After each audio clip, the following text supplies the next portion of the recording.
Very good afternoon to everyone.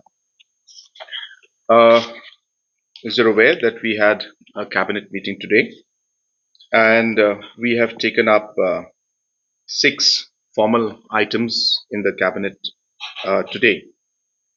The first item was the approval of the Meghalaya Directorate and Drivers District Drivers Service Rule 2025.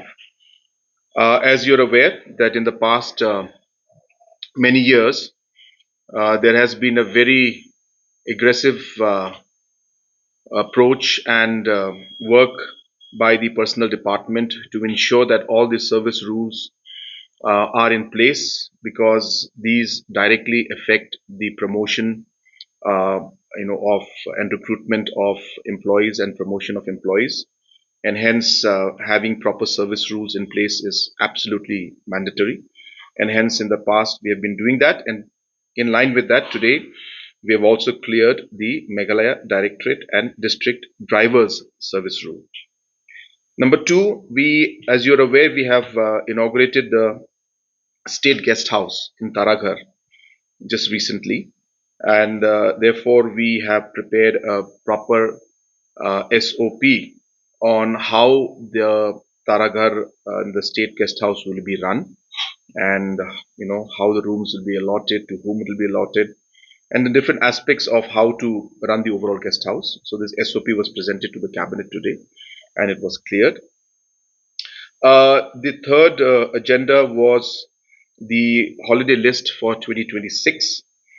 We have approved that in the cabinet today, and it is similar and in line with the holiday list of 2025. The fifth agenda was the GAD land at Site Sopen in Sora civil subdivision. There had been a dispute with the Elaka and the state government for many, many decades. And the Elaka also had raised concerns about the overall ownership of the land in the Sora subdivision inside Sopin.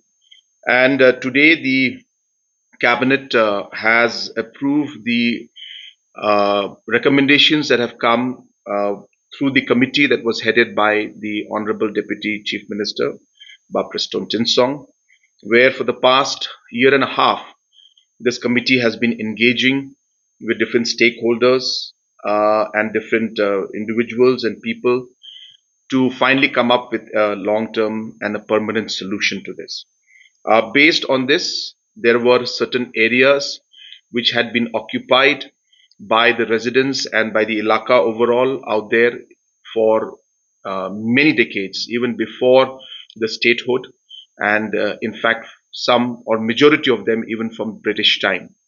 And therefore, based on all these records, there was a discussion that was done with the Ilaka, and there was reached to a conclusion after detailed discussion with them that approximately 128 acres of land will be handed over to the Ilaka, and the rest of the land there will be with the GAD and with the state government. And with this decision, this long pending dispute and issue between the Ilaka and the GAD, hopefully, as I said, will be resolved. Once this cabinet decision is made, now they will go for a formal agreement with the concerned stakeholders and move forward to find a permanent solution. I mean, to not move forward to find, but move forward to conclude the permanent solution for this long pending issue. The sixth issue that we had was regarding the recommendations that have come from the subcommittee that has been set up for the different district councils. So we had a report that has come today, a few days back, from the Garo Hills District Council Committee. Subcommittee report has already been submitted.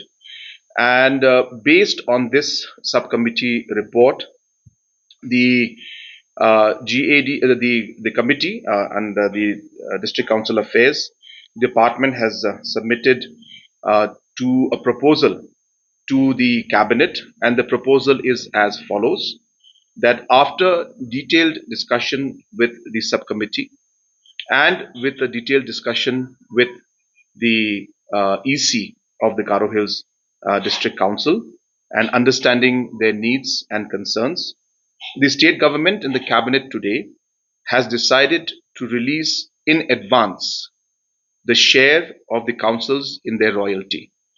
And with this, they will be able to clear certain amount of backlog, approximately 12 months, and will be able to pay salaries on time. And this advance against the share of the councils, as I said, is what has been agreed by the cabinet today.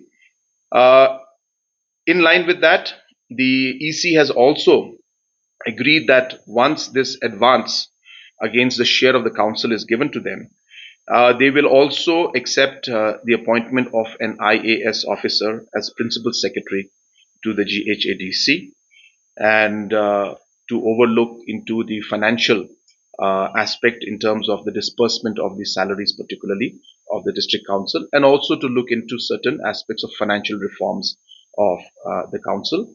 Also, it was agreed that the council will be requested to open up an escrow account to manage these funds that will be this share, the advanced share of taxes of council royalties, which will be released to the council.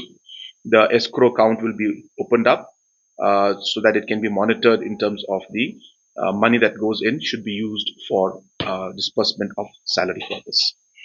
So these were the major decisions that were taken today. Part